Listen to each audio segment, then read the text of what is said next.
people were devils, and I did not want young black people to believe that. I was not a member of any Christian congregation because I knew that they had not heard and did not live by the commandment, love one another as I love you. And I was not a member of the NAACP because in the North, where I grew up, the NAACP was fatally entangled with black class distinctions or illusions of the same, which repelled a shoeshine boy like me. I did not have to deal with the criminal state of Mississippi hour by hour and day by day, to say nothing of night after night. I did not have to sweat cold sweat after decisions involving hundreds of thousands of lives. I was not responsible for raising money or deciding how to use it. I was not responsible for strategy controlling prayer meetings, marches, petitions, voting registration drives. I saw the sheriffs, the deputies, the stormtroopers more or less in passing. I was never in town to stay.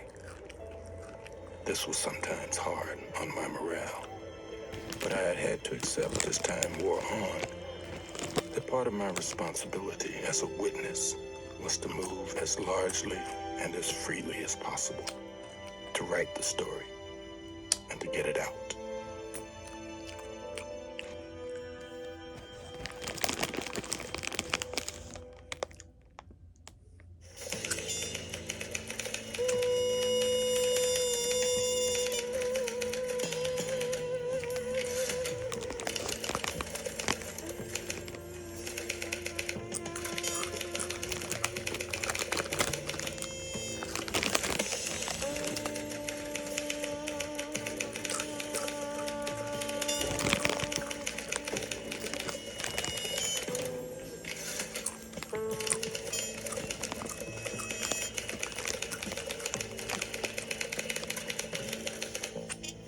Be concerned with but one goal, the eradication of crime.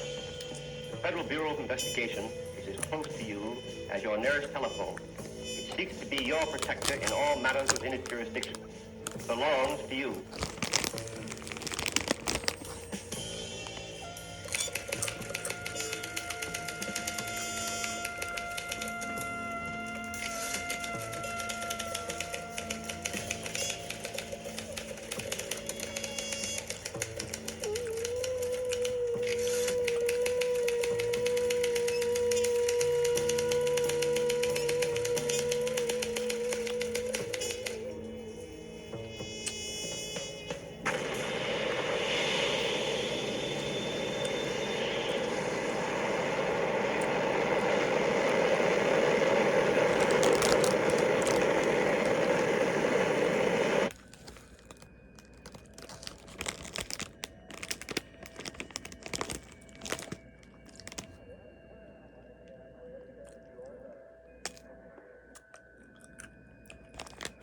White people are astounded by Birmingham.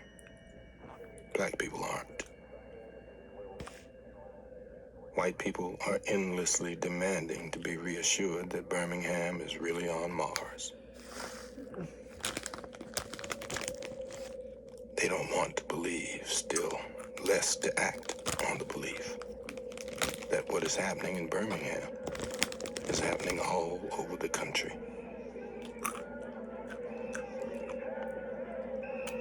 They don't want to realize that there is not one step morally or actually between Birmingham and Los Angeles.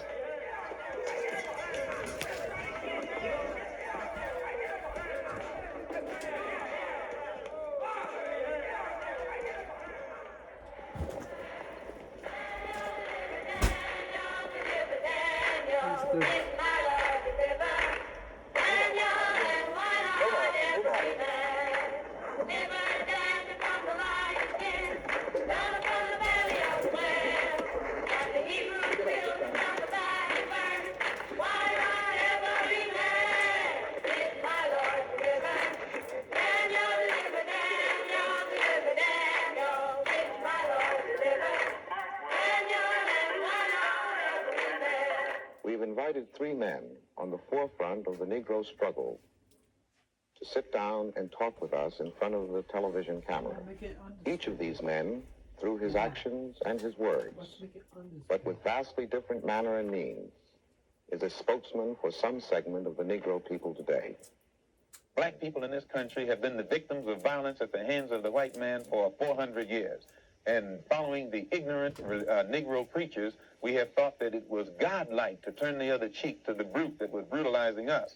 Malcolm X, one of the most articulate exponents of the black Muslim philosophy, has said of your movement and your philosophy that it plays into the hands of the white oppressors, that they are happy to hear you talk about love for the oppressor because this disarms the Negro and fits into the stereotype of the Negro as a meek, turning the other cheek sort of creature. Would you care to comment on Mr. X's belief?